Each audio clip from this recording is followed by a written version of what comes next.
Rajagiri School of Engineering and Technology, Discrete Mathematics, MAT 203.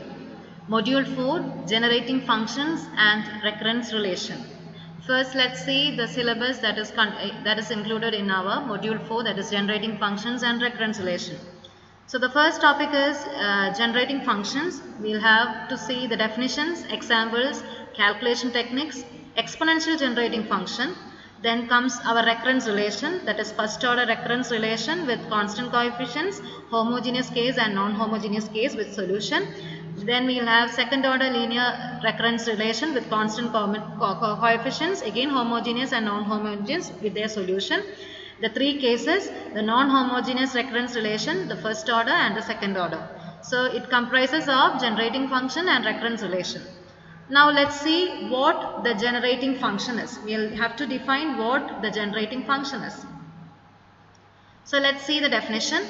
Let A0, A1, A2 be the sequence of real numbers. The function f of x is equal to a0 plus a1x plus a2x square plus etc., which is equal to summation I is equal to 0 to infinity ai into x raised to I.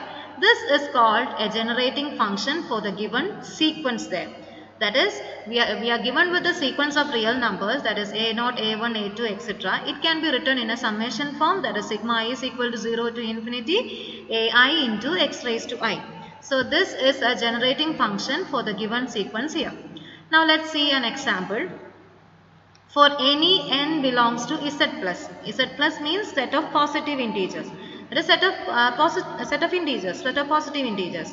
So 1 plus x the whole raised to 1, n. We know the binomial expansion of 1 plus x the whole raised to n, right? That is 1 plus x the whole raised to n is equal to nc0 plus nc1x plus nc2x square plus etc. ncn x raised to n. So the 1 plus x the whole raised to n is a generating function for the sequence what? nc0, nc1, nc2, etc. ncn 0, 0, 0, etc. So this is the sequence here. Now looking the sequence itself, we will be able to know that the generating function for this given sequence is 1 plus x the whole raised to n then. Now let's see another example. That is Maclaurin series. We are again familiar with Maclaurin series. Yes, that is for n belongs to set of positive integers. The Maclaurin series expansion for 1 plus x the whole raised to minus n is given by, that is 1 plus x the whole raised to minus n is equal to 1 plus minus n x plus minus n into minus n minus 1 x square by 2 factorial plus minus n minus n minus 1 into minus n minus 2 into x cube by 3 factorial plus etc. So we'll write the given equation in summation form, that is equal to 1 plus sigma r is equal to 1 to infinity minus n into minus n minus 1 into minus n minus 2 into etc. minus n minus r plus 1 by r factorial into x raised to r. So this is equal to summation r is equal to 0 to infinity minus 1 the whole raised to r into n plus r minus 1 cr into x raised to r. So the sequence of this generating function will be of the form nc0, nc1, nc2, etc. minus nc3. So if you know the expansion, we will be able to write if you know the generating function, using the generating function, we will be able to write the sequence of that generating function. Now let us see some formulas. For all mn belongs to set of positive integers, a belongs set of positive integers and a is any real number. Your first equation is 1 plus x the whole raised to n. Your expansion is 1 plus x the whole raised to n is equal to nc0 plus nc1x plus nc2x square plus etc. ncn x raised to n. So the sequence of this generating function is nc0, nc1, nc2, etc. ncn. Now moving to the second equation, that is 1 plus ax the whole raised to n. Here a is any real number. Okay, so this is equal to NC0 plus NC1 AX plus NC2 AX square plus etc. NCN A raised to N X raised to N. Now moving to the third equation, that is third formula, 1 plus x raised to m the whole raised to n. This is equal to NC0 plus NC1 x raised to m plus NC2 x raised to 2m plus etc. NCN x raised to nm there. Okay, next formula, 1 minus x the whole raised 1 minus x raised to n plus 1 by 1 minus x. This is equal to 1 plus x square plus etc. x raised to n. Similarly, 1 by 1 minus ax is equal to 1 plus ax plus a square x square plus a cube x cube plus etc. Okay, now next formula, that is 1 by 1 plus x the whole raised to n is equal to sigma I is equal to 0 to infinity minus 1 the whole raised to I n plus I minus 1 c I x raised to I. And the last formula, 1 by 1 minus x the whole raised to n is equal to sigma I is equal to 0 to infinity n minus n c I minus x raised to I there. So by knowing the expansion formula, we will be able to write the sequence of that generating function there. That is the coefficient of x terms. That will be the sequence of that generating function. Now let us see one problem. Determine the coefficient of x raised to 8 in 1 by x minus 3 into x minus 3 the whole square. So first of all, we are familiar with the partial fractions, right? That is 1 by x minus 3 into x minus 2 the whole square can be written as how? A by x minus 3 plus b by x minus 2 plus c by x minus 2 the whole square. That is, by solving this, by taking the LCM in the right hand side and cancelling the denominators of both left hand side and the right hand side, we get that 1 is equal to a times x minus 2 the whole square plus b times x minus 2 into x minus 3 plus c times x minus 3 there. Now our aim is to find what is our a, b, c there. Okay. So how to find this a, b, c now? So we have to take the coefficients. By comparing the coefficients of x square, x and 1 respectively, we will be able to find certain equations in terms of a, b and c there. So we got by comparing we got 3 equations in terms of a, b, c. That is, a plus b is equal to 0, minus 4a minus 5b plus c is equal to 0, 4a plus 6b minus 3c is equal to 1. Solving these 3 equations, we get what our a is, b is and c is. A is equal to 1, b is equal to minus 1 and c is equal to minus 1. So by substituting in our equation, we get 1 by x minus 3 into 1 by x minus 3 into x minus 2 the whole square is equal to 1 by x minus 3 minus 1 by x minus 2 minus 1 by x minus 2 the whole square. So from each term, we are going to take from the denominator the constant term outside. That is, in the first case, it is 1 by x minus 3. From the denominator, we have to take our 3 outside. In the next term, take 2 outside, and in the third term, you have to take 2 square outside. So the equation changes to minus 1 by 3 into 1 by 1 minus x by 3 plus 1 by 2 into 1 by 1 minus x by 2 minus 1 by 4 into 1 by 1 minus x by 2 the whole square. We'll get like that. Now we can apply the formulas that we have checked above. So this is equal to, this is of the form 1 by 1 minus x. We know the formula of 1 minus x the whole raised to minus 1 formula, we know that. So this is equal to minus 1 by 3 summation. Substituting the formula, we get summation I is equal to 0 to infinity x by 3 the whole raised to I plus 1 by 2 into summation I is equal to 0 to infinity x by 2 the whole raised to I plus minus 1 by 4 into How will you write that? Minus 2c0 minus 2c1 minus x by 2, because our denominator is 1 minus x by 2 the whole square. So while you take that outside, it will be 1 minus x by 2 the whole raised to minus 2. So when we apply the formula, it becomes minus 2c0 plus minus 2c1 x minus x by 2 plus minus 2c2 minus x by 2 the whole square plus etc.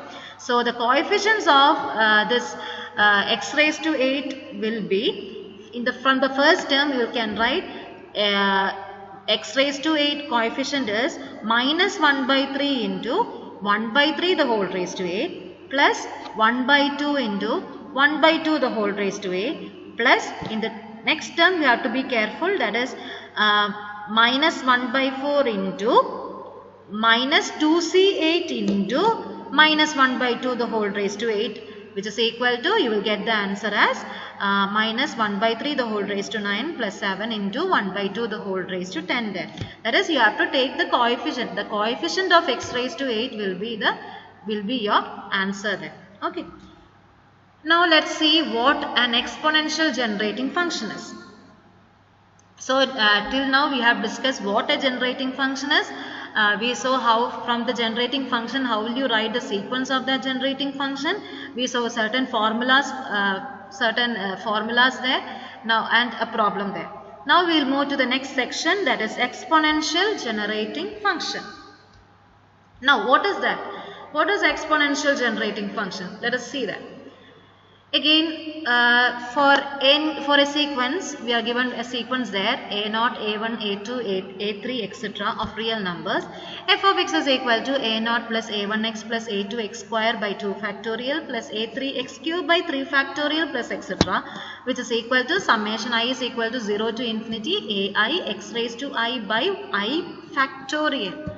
So this is the exponential generating function for the given sequence. In the previous case, we saw that you are given with the sequence a0, a1, a2, etc. Your f of x is equal to sigma I is equal to 0 to infinity ai into x raised to I.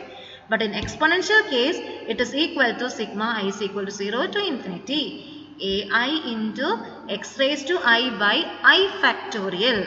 This is your exponential generating function. Let us see an example there. That is, example is examining the Maclaurin series, the expansion of e raised to x in terms we know the expansion of e raised to x, right? What is e raised to x expansion? That is, e raised to x is equal to 1 plus x square by 2 factorial plus x cube by 3 factorial plus x raised to 4 by 4 factorial. So the sequence of this generating function is what?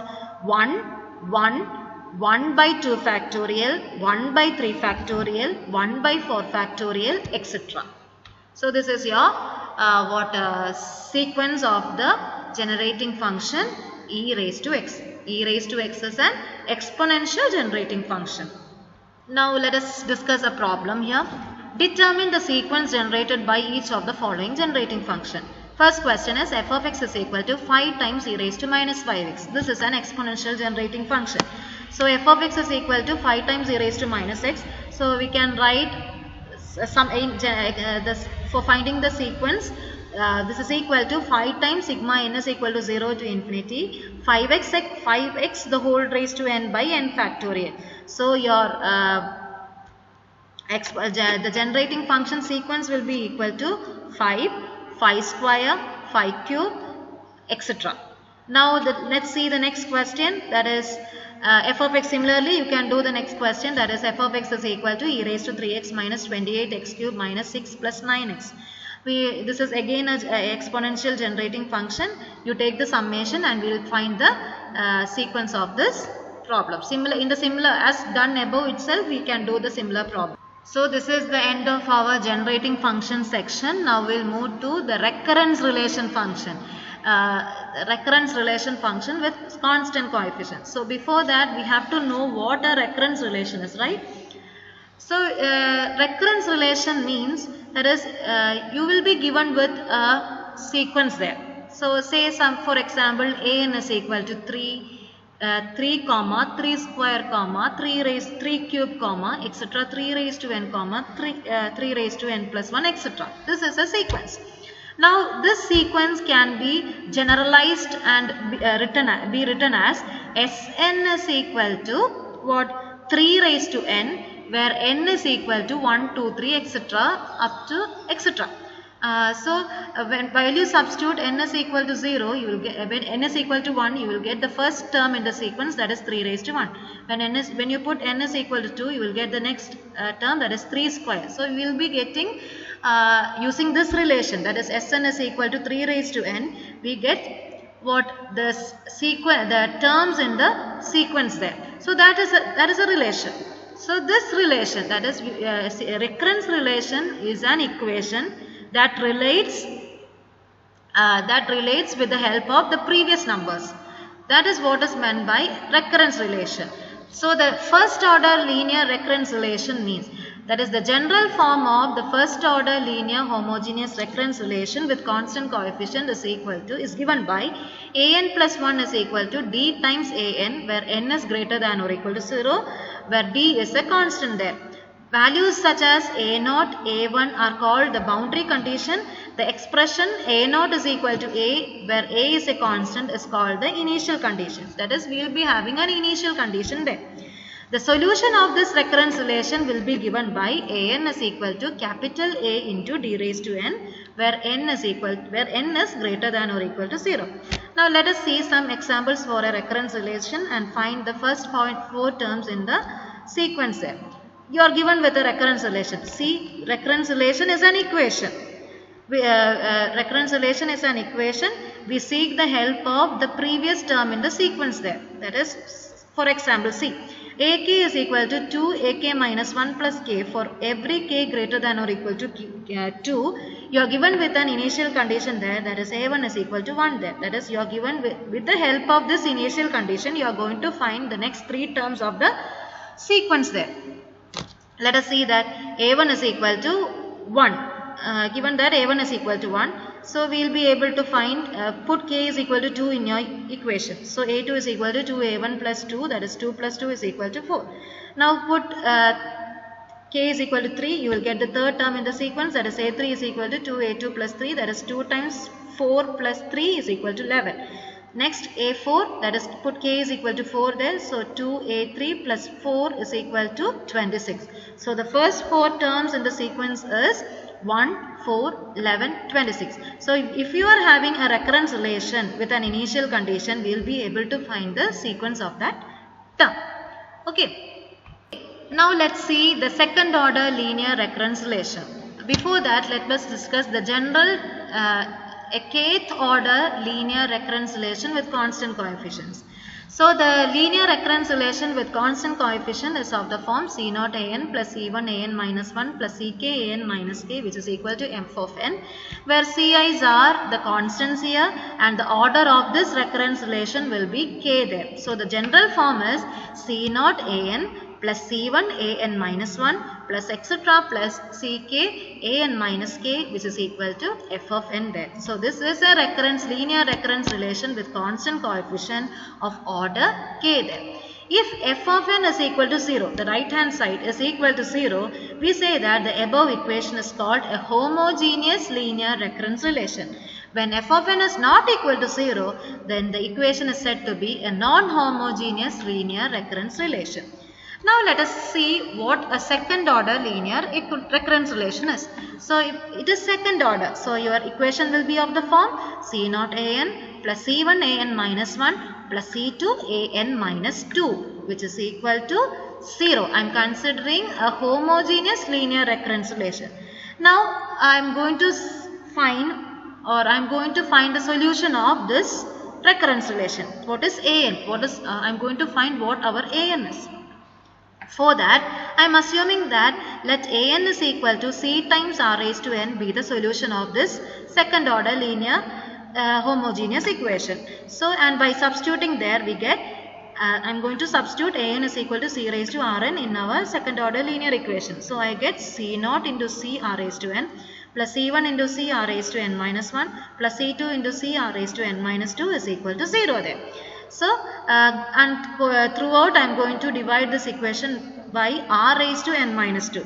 So, I will get the equation as c0 r square C naught r square plus C1 r plus C2 is equal to 0 there. So this is a quadratic equation, right? It is a second order equation. That is a quadratic equation. Now how to solve this quadratic equation?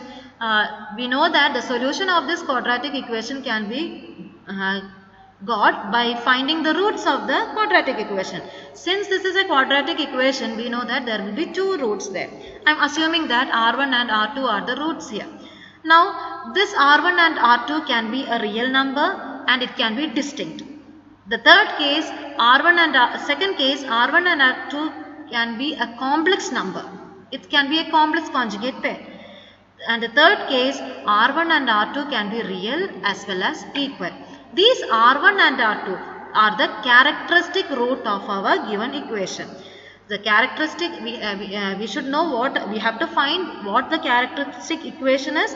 We have to find the characteristic roots there. Using the characteristic roots, we will be able to find the solution of the given recurrence relation. Now let us see a table there. That is characteristic roots. That is R1, R2, etc. Rk. They are real roots and they are distinct roots. Then the trial solution will be, the solution will be equal to An is equal to C1 R1 raised to n plus C2 R2 raised to n plus etc. Ck Rk raised to n, where Cs are constants there. Then I haven't written the complex case because in the complex case also, if R1 and R2, if they are in complex conjugate, R1 and R2 are the roots there. Again we can write the solution as An is equal to C1 R1 raised to n plus C2 R2 raised to n. Now if suppose that the third case, that is R1 and R2 are the repeated roots, that is they are equal, that is R1 is equal to R2 is equal to say some R there. Then the solution will be equal to C1 plus C2n the whole C1 plus C2n R raised to n plus C3 R3 raised to n plus etc. Ck Rk raised to n. So these are this is the solution. By finding the roots there, we will be able to find the solution of the recurrence relation. Now let us see some problems there. Okay, your first problem, that is solve An is equal to An minus 1 plus 2 An minus 2, where n is greater than or equal to 2. You are given with the initial condition A naught is equal to 0, A1 is equal to 1 then. So I am rewriting the given recurrence relation as An minus 1 minus 2 times An minus 2 is equal to 0. This is the second order linear homogeneous equation. The solution will be, let An is equal to R raised to n be the solution of this equation number 1. So I get this as R raised to n minus R raised to n minus 1 minus 2 times R raised to n minus 2 is equal to 0 there. Now throughout this equation I am going to divide by R raised to n minus 2. So I am getting an quadratic equation there, that is R square minus R minus 2 is equal to 0, which is a characteristic equation. Now how to solve this characteristic equation? We have to find the roots there. There is characteristic roots there. So by solving this, I got the roots as 2 and minus 1 there. So we know that 2 and minus 1 are distinct. It's distinct. So the general solution is An is equal to C1 into 2 raised to n plus C2 into minus 1 raised to n there. Now we have to find what our C1 and C2 is. With the help of our initial condition, we will be able to find what is our C1 and what is our C2 there. So C1 is, put n is equal to 0 in your general solution. So you will get that A0 is equal to what, C1 plus C2. That is A0 is given as 0 there. So you will get an equation in terms of C1 and C2 which is C1 plus C2 is equal to 0 there. Okay, now put n is equal to 1 in your general solution. So n is equal to 1 means A1 is equal to 2C1 minus C2. So 2C1 minus C2 is equal to 0.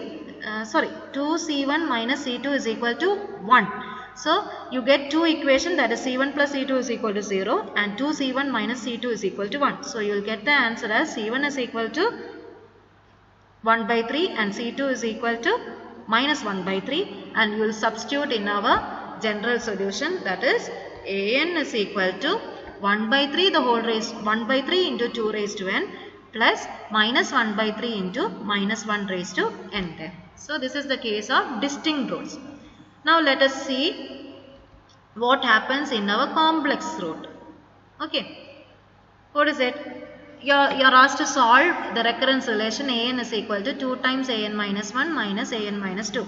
I find my characteristic equation as r square minus 2r plus 2 is equal to 0. By finding the roots, I got the roots as 1 plus or minus I.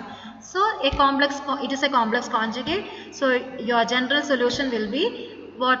An is equal to 1 plus I C1 into 1 plus I raised to n plus C2 into 1 minus I raised to n.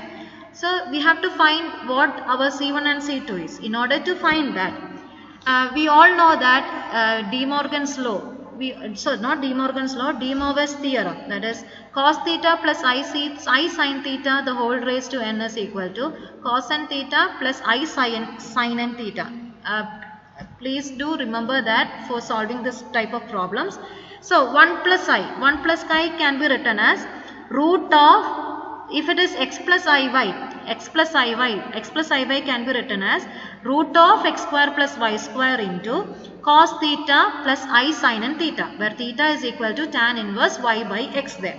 So 1 plus I is equal to root of 1 plus 1 cos tan y by x, tan inverse y by x, that is 1 by 1. Tan inverse 1 is pi by 4. So cos pi by 4 plus I sin pi by 4.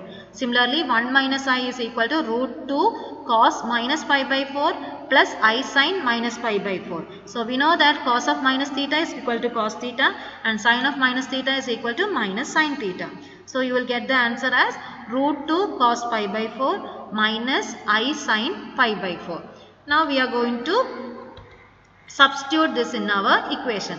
That is an is equal to C1 into 1 plus I the whole raised to n plus C2 into 1 minus I the whole raised to n. That is equal to C1 into root 2 cos pi by 4 plus I sin pi by 4 the whole raised to n plus C2 into root 2 cos pi by 4 minus I sin pi by 4 the whole raised to n there. Using De Moivre's theorem, we get it as C1 into root 2 the whole raised to n cos of n pi by 4 plus I sin of n pi by 4 plus C2 into root 2 the whole raised to n cos of n pi by 4 minus I sin of n pi by 4. I think root 2 the whole raised to n is a common term, right? So take that root 2 the whole raised to n outside and comparing the cos n pi by 4 term and sin n pi by 4 term, I will get C1 plus C2 into cos n pi by 4 plus C1 minus C2i into sin n pi by 4. So I take my K1 as C1 plus C2 and K2 as C1 minus C2 into I. Now in order to get what is that K1 and K2, I'll use the help of our initial condition A0 and A1. A0 is given as 1, A1 is given as 2 there. So by substituting it, I get A0 is equal to K1. So K1 is equal to 1. I got K1 as 1 there. Similarly, I got my K2 as again 1 there. So my solution for this equation is An is equal to root 2 the whole raised to n cos n pi by 4 plus sin n pi by 4, where n is greater than or equal to 0 there. Now let's see problem for repeated roots. Solve An is equal to 4 times An minus 1 minus An minus 2 with initial condition A0 is equal to 0, A1 is equal to 1 there. So straightly I am going to write my characteristic equation as r square minus 4r plus 4 is equal to 0. I found my characteristic roots as 2 and 2. They are repeating. So your solution will be C1 plus C2n into 2 raised to n there. So in order to get what is my C1 and C2, I am going to substitute I'm using the help of our initial condition. When I put n is equal to 0, I get my A0 as C1, C1 is taken as 1 there. So A1 is equal to 1, which implies 2 times C1 plus C2 is equal to 0. So I get my C2 as minus 1 by 2. By substituting in your general solution, An is equal to 1 plus minus 1 by 2 n into 2 raised to n there. This is the case of homogeneous equation. Okay. Now in the next section we will see the case of non-homogeneous equation. What happens in our non-homogeneous equation?